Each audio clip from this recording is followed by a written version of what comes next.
Okay, ICCT model, we had struggled with that.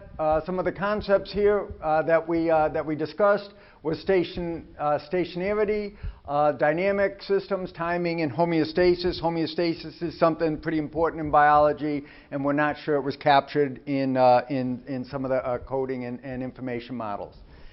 We also talked a lot about optimization, but the question is optimization against what? I mean, what's the objective function that you should be optimizing or biology is optimizing against? And then that got us into this whole idea, or at least maybe without saying it, these teleological arguments that seem to be important as one of the previous group leaders mentioned. And then the idea of homeostasis and fitness. We heard a lot about fitness and sort of evolution and genes evolving, but from an individual organism standpoint, that doesn't have the option of evolving. They're responding to the situation, and their target might really be homeostasis, how to maintain a living state. We talked a lot about biology as a lot of context dependency, that it really depends on the environmental situations that it's seeing, the information it's getting from the environment, and that how does the information technology models accommodate this context dependency. Okay, we also thought in terms of language, the sign in the alphabet, how is information being encoded, and then sort of what are the semantic meanings of all these things.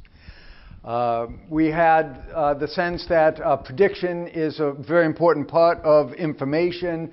The purpose, one purpose of information is really to be able to predict to give you better survival or fitness.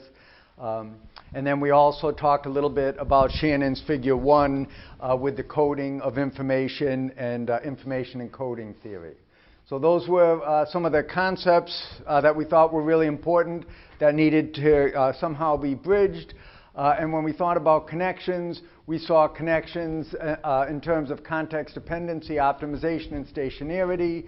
And so this is the idea is as illustrated here. And then we also have sign and semantics, and those are connections between how the information is represented and what it really means.